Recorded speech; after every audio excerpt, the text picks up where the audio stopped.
আজি সোনম ৱাংচুক ডাঙৰীয়াৰ ভোক হৰতালৰ আজি 20 দিন 20 দিন ধৰি যন্ত্ৰ মন্ত্ৰত আছে, কেম্পিং কৰি আছে, ভোক হৰতাল কৰি আছে। কিয় কৰি আছে? আমাৰ ছাত্ৰ ষ্টুডেণ্ট, আমাৰ ল'ৰা ছোৱালীৰ ভৱিষ্যতৰ কাৰণে। কিন্তু আজিকালি আপোনাৰ ছ'চিয়েল মিডিয়াত বহুত মিম ঘূৰি আছে।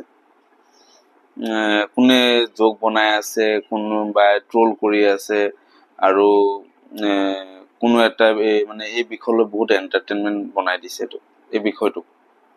কিন্তু এবাৰ নিজে এটা প্ৰশ্ন কৰকচোন, এই সোনম ৱাংচুক ডাঙৰীয়াৰ জেগাত যদি আজি আপোনাৰ বন্ধু এজন বা আপোনাৰ ঘৰৰ মানুহ এজন থাকাহেঁতেন, তেতিয়াও কি এনেকুৱা মিম বনালে হয়নে?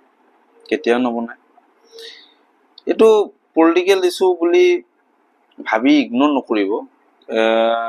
এইটো আপোনাৰ লাখ লাখ ষ্টুডেণ্টৰ সপোন বা পৰিশ্ৰম বা ভৱিষ্যতৰ কথা লগত মানে এইটো জড়িত আছে বিষয়টো। আপুনি সোনম ৱাংচুকৰ লগত একমত নহ'ব পাৰে, তেওঁৰ চব দাবী ছাপোৰ্ট কৰিবও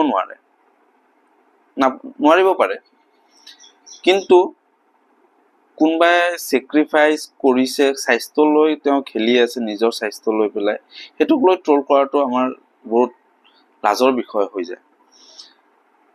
মিম বনোৱা খুব সহজ, কিন্তু সঁচা বিষয়টো বুজা আৰু প্ৰশ্ন কৰাটো বহুত ডাঙৰ কথা, এইটো। ছ'চিয়েল মিডিয়াত লাইক আৰু ভিউজ আহি যাব, চিয়'ৰ, এইটো আহিবই। কিন্তু আপোনালোকৰ কথা আৰু এটিটিউডে দেখায়, আমাৰ কথা আৰু এটিটিউডে এটা বস্তু দেখায় যে আমি কেনেধৰণৰ ছ'চাইটি বনাব বিচাৰিছো। আহক, ট্ৰল নহয়, ৰেচপেক্ট দি কথা পাতো। আজি সোনম ৱাংচুকৰ নিচিনা এজন ডাঙৰীয়া আমাৰ খুব দৰকাৰ। আপোনালোকে চবে 3 মুভিখন চাইছে, তাতে গম পাইছে কি কৰিছে তেওঁ, কেনেকৈ ষ্টুডেণ্টক শিকাইছে। তো এনেকুৱা এজন শিক্ষকৰ আমাৰ খুবেই দৰকাৰ। এই যেন মানুহজনে যে ইমান কষ্ট কৰি আমাৰ ল'ৰা ছোৱালীৰ বা আমাৰ ছাত্ৰৰ ষ্টুডেণ্টৰ ভৱিষ্যতৰ কাৰণে যে যি কষ্ট কৰিছে, সেইটোক আমি ট্ৰল নকৰি, মিম নবনাই তেওঁক ছাপোৰ্ট কৰোঁ।